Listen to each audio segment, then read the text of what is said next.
Taken off. You've asked me about India. Bharat पिछले 30 दिनों से चुपचाप ऐसा इतिहास रच रहा है जिसने दुनिया के लगभग हर देश को चौंका दिया है।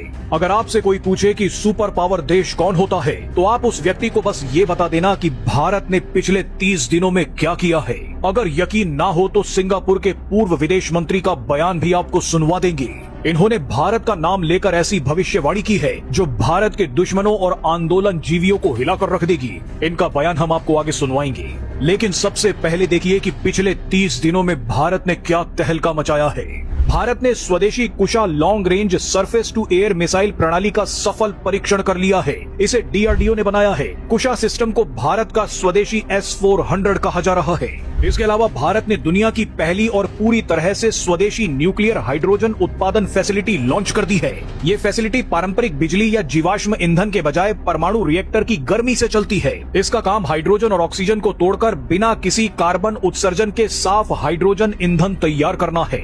ऐसे ही हाइड्रोजन ईंधन का इस्तेमाल कर भारत ने 3200 हॉर्स पावर वाली दुनिया की सबसे शक्तिशाली हाइड्रोजन पैसेंजर ट्रेन चला दी है।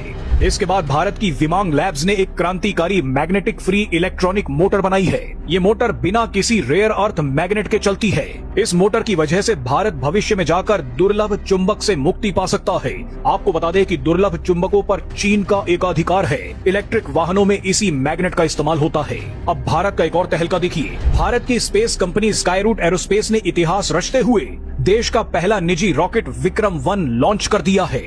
इसके अलावा वित्त वर्ष 2025-26 में भारत का कुल रक्षा उत्पादन 1.78 लाख करोड़ के उच्चतम स्तर पर पहुंच गया है। ये आत्मनिर्भर भारत अभियान के तहत पिछले वर्ष की तुलना में 15.6% की वृद्धि को दिखाता है। इसी के साथ भारत के पहले made in India C-295 military transport विमान ने अपनी टेस्ट फ्लाइट सफलतापूर्वक पूरी कर ली है। इसके बाद भारतीय नौसेना को स्वदेशी stealth guided missile frigate INS Mahendragiri मिल गया है। इसके बाद भारत की जेंजी ने फिजिक्स और केमिस्ट्री ओलंपियाड्स में 9 गोल्ड मेडल जीत लिए हैं। ये होती है जेंजी। ऐसी सफलताएं फर्जी प्रोटेस्ट में समय बर्बाद करने से नहीं मिलती। देश हिंदुओं PM मोदी को गाली देने से नहीं मिलती। रिजर्वेशन की मदद से -40 नंबर पाकर नौकरी लेने से नहीं मिलती। बहरहाल अब आपको सिंगापुर के पूर्व विदेश मंत्री का बयान सुनवाते हैं। इन्होंने कहा है कि भारत अगली AI सुपर पावर बनने वाला है। You've asked me about India. India is different from China. It's got a different history, different social structure. It's heterogeneous, but it's also determined to be an AI power. I think India, with its population and its brain power, will eventually be an AI power too.